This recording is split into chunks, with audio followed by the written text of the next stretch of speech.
there are some things you need to consider if you're looking to buy in Brisbane. And I'm seeing lots of people from Sydney and Melbourne who are going to make some very fundamental mistakes. Why?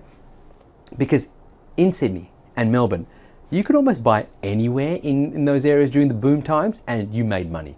All right, I mean, because really in Sydney and Melbourne, if you looked at it, the capital growth starts from the center of the city, the CBD, and then it goes outwards in rings. All right, so you could buy as close as possible to the CBD, didn't really matter what suburb, and you made money. And I'm seeing lots of people from Sydney and Melbourne applying that same Sydney and Melbourne based thinking, that same paradigm to the Brisbane market.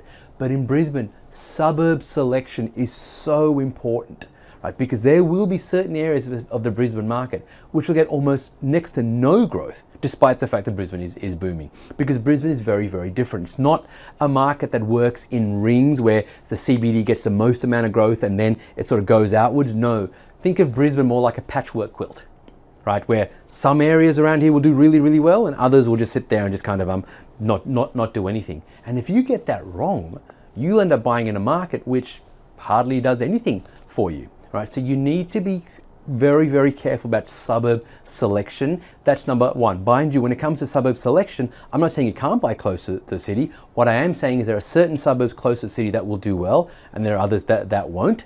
And there are some suburbs on the fringes of the city, so 30 minutes, 45 minutes away from the CBD, that will actually outperform some of the suburbs closer to the CBD. Why?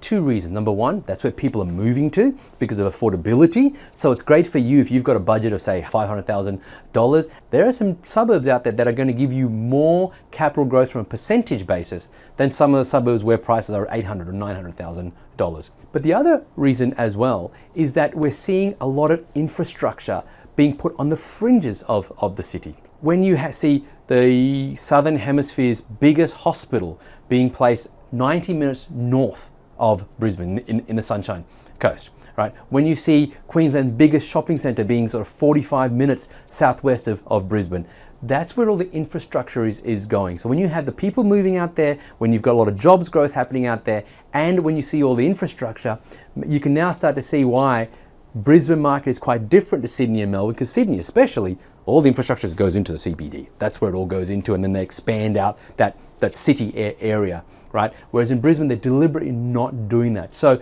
you can do well even on the fringes of the city, just depending on your budget and what you're looking for. So suburb selection, very, very important in Brisbane.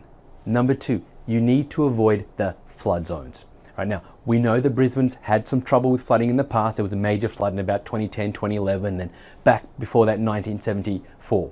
Right? So Brisbane have what they call a 1 in 100 flood zones. Okay, now that doesn't mean that a flood only happens once every 100 years. Rather, it means that there's a 1% chance of a major flood happening.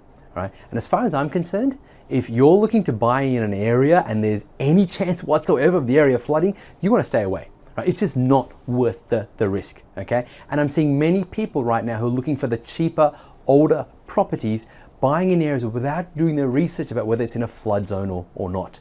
Okay, so there's two ways to avoid the risk of being in a flood zone. Number one, do your research on where the flood maps are, and the easier way to do it, especially if you're from Sydney or Melbourne, is to stick to brand new property. Why?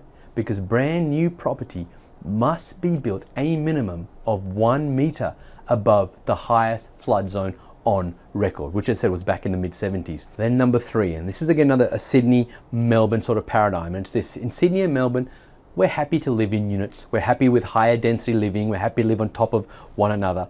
But in Brisbane, they don't really like that at all. They want space.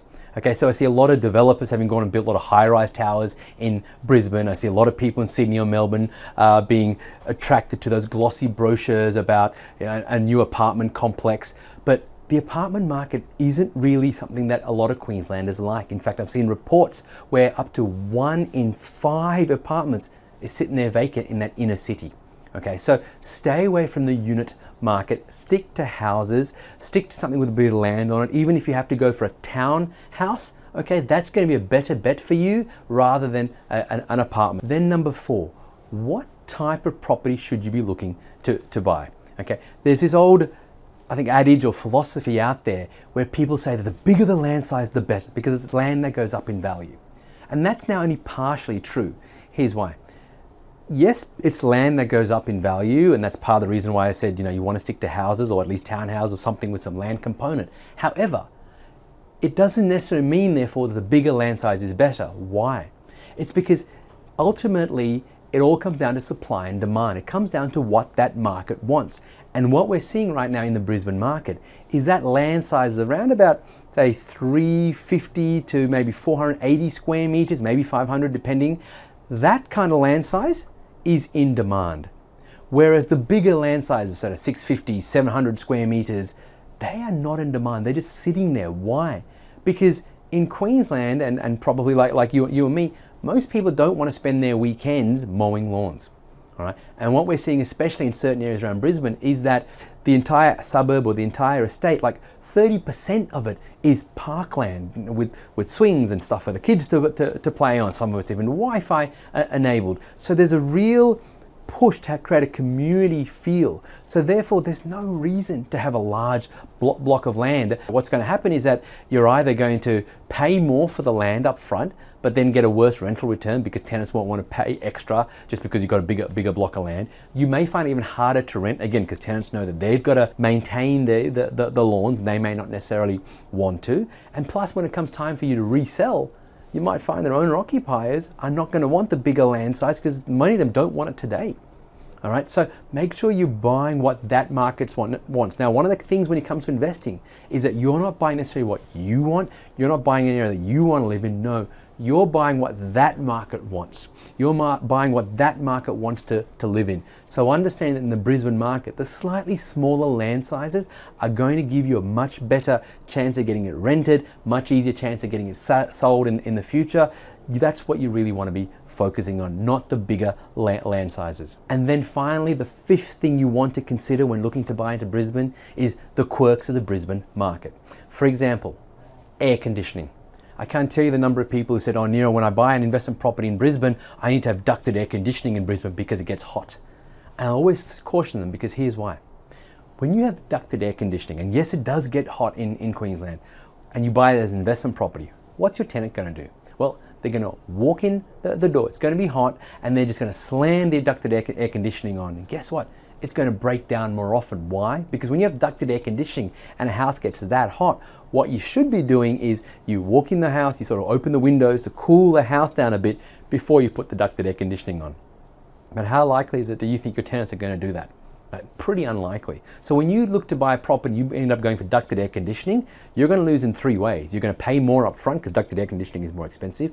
You're going to pay ongoingly in terms of maintenance costs because the ducted air conditioning will break down more often. And you're going to pay in terms of struggling to get a tenant, because we know that if a tenant in Brisbane wants to look at two properties, they are identical, but one has ceiling fans throughout the house and split system air conditioning, and one has ducted air conditioning, even if the rents are the same, they will invariably go for the split system air conditioning and the ceiling fans throughout, right? So again, that may not be what you want. That's what that market wants. So why would you pay extra for something that's only going to cost you down the track? Secondly, another quirk is that we often think from Sydney and Melbourne that we want to be close to a train station. We want to be walking distance from a train station, ideally. In Brisbane, that's not necessarily so desirable, right? Because in Brisbane, we know that the rail system is still heavily underutilized. Queenslanders still prefer to drive. So yes, being within sort of driving distance, maybe 5-6 minutes from a train station, that's fine, as long as they have access to major arterial roads to be able to get throughout Brisbane, to be able to get into the CBD and whatnot. So make sure that when you're looking for the location of your property, once you find out that the suburb meets your criteria, you're looking to see, well, what's the access point to major arterial roads? Make that a bigger priority. Hey, thanks so much for watching. If you found this video valuable and you're thinking you might like my help to help you find an investment property, then head on over to nerocall.com to discover our unique 5-step process that's helped my private client group purchase now well over $66.2 million worth of property. And then if you like what you see, you can book in for a free half-hour phone consult with me personally. Either way, thanks again for watching.